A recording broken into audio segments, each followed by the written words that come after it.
পশ্চিমা বিশ্ব শেখ হাসিনার সামনে দুটি প্রস্তাব দিয়েছেন। এক, শেখ হাসিনা অন্য কারোর কাছে আওয়ামী লীগের সভাপতির দায়িত্ব অর্পণ করবেন। দুই, তিনি আওয়ামী লীগের রাজনীতিতে আর কখনোই আসবেন না, এরকম একটি ঘোষণা দিয়ে তাকে বিদেশে অবস্থান করতে হবে। মুখ্যত এই দুইটি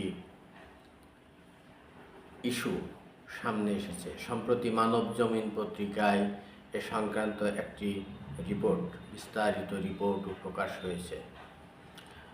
কোন দুটি দেশ শেখ হাসিনাকে সভাপতির দায়িত্ব থেকে সরে দাঁড়ানোর জন্য বলেছে সেটা আমরা এখনো জানতে পারিনি, তবে প্রস্তাবটি যে এসেছে এতে কোনো সন্দেহ নেই। কিন্তু তাদের বক্তব্যটা হচ্ছে যে শেখ হাসিনা এখন বিতর্কিত।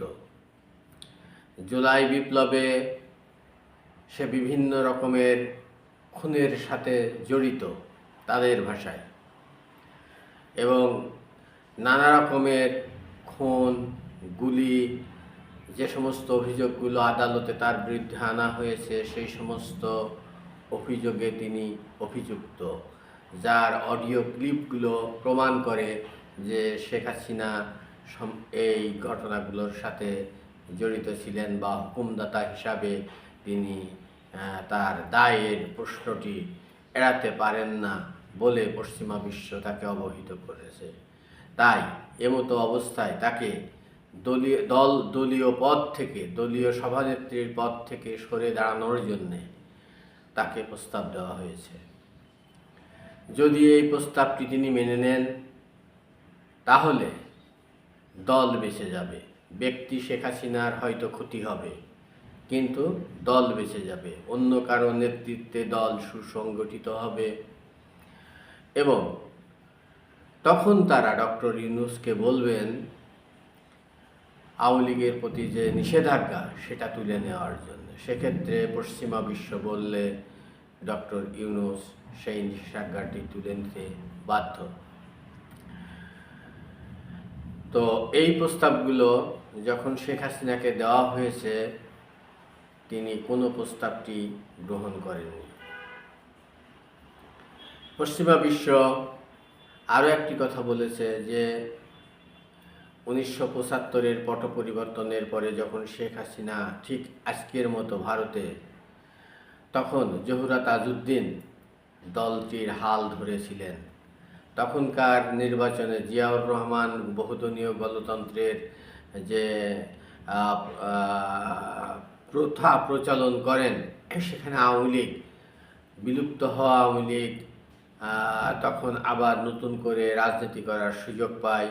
বাকশাল তখন বিলুপ্ত হয় এবং জহুরা তাজউদ্দিন সেই দুঃসময়ে দলের হালটি ধরেন এবং তখনকার নির্বাচনে 39টি আসন পেয়েছিল বাংলাদেশ আওয়ামী লীগ।